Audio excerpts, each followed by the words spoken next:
ईश्वरपूरच्या निवडणुकीत भाजपाने अनेक आमिष दाखवले, अनेक रतिमारती, राज्याच्या मुख्यमंत्र्यांची सभा झाली, मात्र मतदारांनी तुमच्यावरच विश्वास ठेवत एक हाती सत्ता दिली. नगराध्यक्ष पदाचे उमेदवार आनंदराव मुलगुंडे दादांना प्रचंड मतांनी निवडून दिलं. काय सांगाल, कसं बघताय? पुरण ईश्वरपूरच्या जनतेचे लाख लाख आभार मानेन मी. त्यांनी विकासाच्या मुद्द्याला, त्यांनी पुरोगामित्वाला, त्यांनी या पुरण ईश्वरपूरच्या जो मागे राहिलेला मागच्या 9 वर्षाचा अधोगतीचा इतिहास आहे, त्या सर्वांच्याकडे बघून आनंदराव मुलगुंडेंच्या सारखा एक अजात शत्रू, माझा सहकारी गेले अनेक वर्ष असणारा नेत्याला या शहराचं नगराध्यक्ष म्हणून काम करण्याची त्यांनी संधी दिलेली आहे.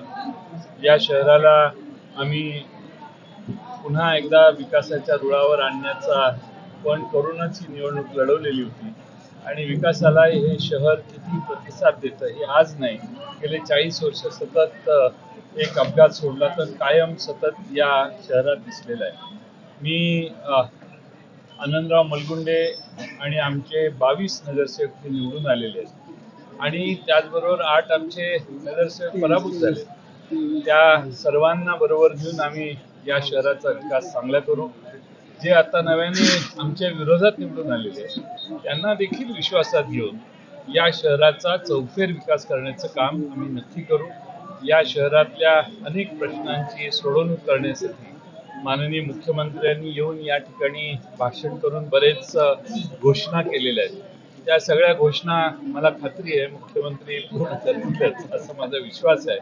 पण आम्ही सगळे पूर्ण ताकद देऊन या शहराचा विकास करून हे शहर पुन्हा एकदा पूर्वपदावर आणू हा माझा विश्वास आहे. जी लाईन प्रचाराची तुम्ही धरली होती की उमेदवारी जे विरोधी पक्षातील लोकांना दिली ती गुन्हेगारी होती, लोकांनी त्याला तुम्हाला प्रतिसाद दिला असं वाटतं का?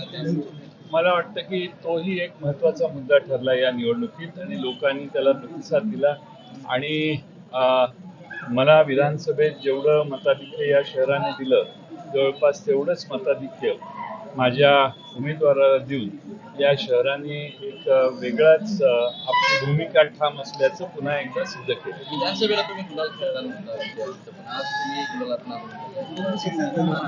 विधानसभेला गुलाल खेळलो नाही, कारण मी माझे पक्षाचा अध्यक्ष होतो आणि पक्षाची परफॉर्मन्स काही विधानसभेला फारसा समाधान करण्याचा आज या शहरावर आणि आष्टा नगरपालिका जी या माझ्या मतदारसंघाची दुसरी नगरपालिका आहे त्या ठिकाणी देखील प्रचंड मताधिक्याने विशाल शिंदे आणि तिथले 24 पैकी 23 उमेदवार हे आष्टा जनतेने निवडून दिलेले आहेत.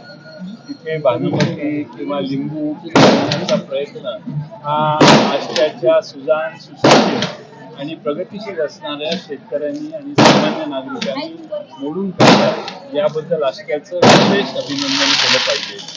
आज आष्टा शहराच्या विकासाची देखील आम्ही सगळ्यांनी जी कमिटमेंट केली त्याच गरजेने त्या शहराचा देखील आम्ही विकास तो पहिला ठराव आम्ही करणार आहोत. आमच्या कमिटमेंट आम्ही पाहिजे. राज्यातल्या निकालात काही आढावा मी नाही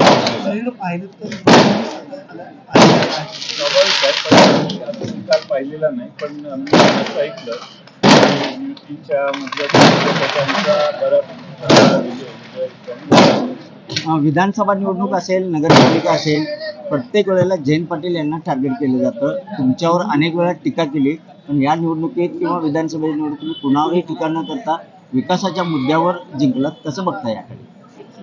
या वाळवा विधानसभा, इस्लामपूर किंवा ईश्वरपूर विधानसभा मतदारसंघ जो आहे हा विकासासाठी सुजाण नागरिकांचा प्रचंड मोठी इतिहासाची परंपरा असणारा हा मतदारसंघ तालुका आहे.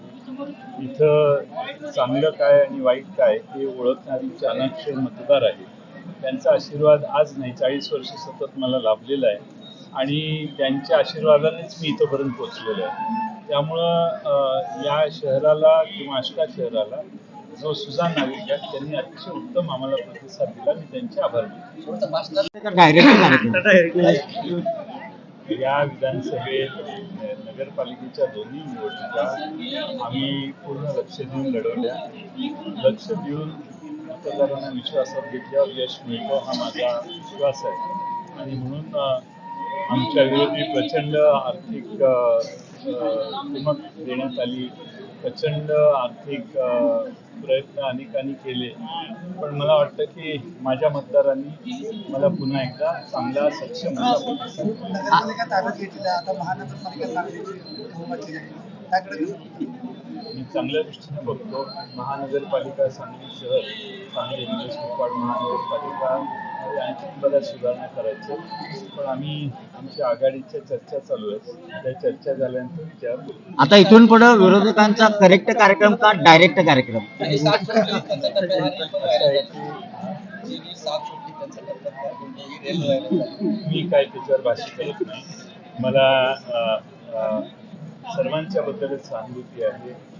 पराभूत चिमण डांगे आमच्याबरोबर काम करत होते. त्यांनी चित्र वेगळं दिसलं असतं. ठीक आहे, त्यांचा असा त्यांनी एक वेगळी भूमिका घेतली. त्यावर आजपर्यंत भाष्य केलेलं नाही, करण्याची आवश्यकता नाही. पण आनंदराव मुलगुंडे सारखा एक चांगला सक्षम माणूस या शहराने निवडून दिला, या शहराची दाखला